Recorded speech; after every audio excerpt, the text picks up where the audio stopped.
Halo guys, come back my video. Jangan lupa like, comment, and subscribe. Oke, di video ini kita bakal membahas mengenai teori ekologi sastra.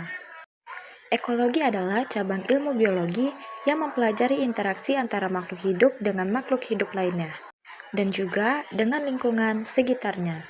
Dalam ilmu lingkungan, ekologi dijadikan sebagai ilmu dasar untuk memahami interaksi di dalam lingkungan. Apa sih kaitan ekologi dan sastra? Jadi, kaitan antara ekologi dan sastra adalah sebuah cara pandang memahami persoalan lingkungan hidup dalam perspektif sastra. Jenis ekologi sastra terbagi menjadi dua. Yang pertama ada ekologi alam. Ekologi alam berkaitan dengan aspek alam sebagai inspirasi karya sastra, dan kajian ekologi yang menekankan pembelaan atau advokasi terhadap kerusakan lingkungan yang disebabkan oleh perbuatan manusia. Yang kedua ada ekologi budaya. Ekologi budaya ialah suatu sistem pengetahuan manusia sebagai makhluk sosial dalam menyesuaikan diri sesuai dengan kebutuhan berdasarkan adanya suatu budaya masyarakat tertentu.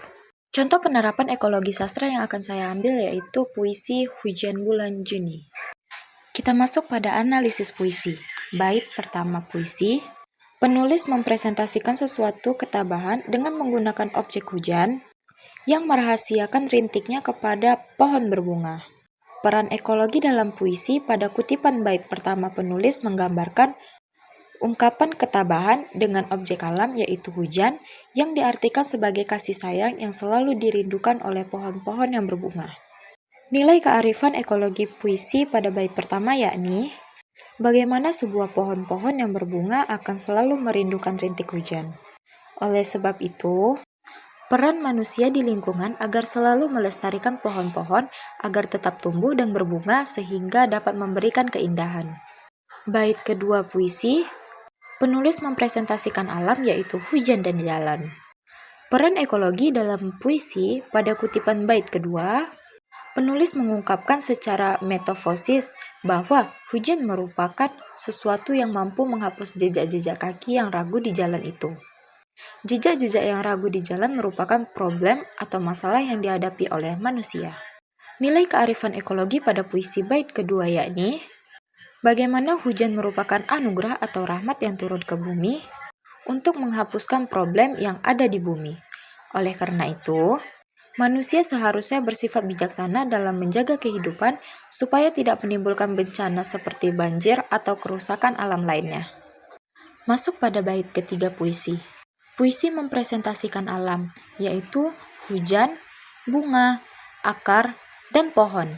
Peran ekologi dalam puisi pada kutipan bait puisi ketiga, penulis mengungkapkan secara metafosis bahwa hujan yang memiliki sifat arif sebab ia selalu mengalir dari tempat yang tinggi ke tempat yang rendah sehingga secara langsung diserap oleh akar dan bunga.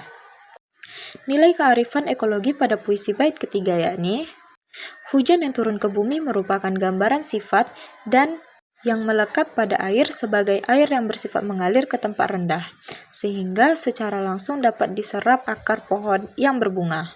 Hasil analisis keseluruhan puisi pada Hujan Bulan Juni yaitu pada puisi Hujan Bulan Juni menunjukkan bahwa pengarang atau penulis mendominasi penggunaan diksi yang representasi alam, bumi, dan tumbuh-tumbuhan. Penulis mencoba mengeksplorasi cara-cara mengenai bagaimana menggambarkan hubungan antara manusia, lingkungan, alam, dan tumbuh-tumbuhan, sehingga menumbuhkan nilai-nilai ekologi kepedulian manusia untuk menjaga dan melestarikan lingkungan, alam, dan tumbuh-tumbuhan. Baik, sekian materi teori ekologi sastra. See you next video.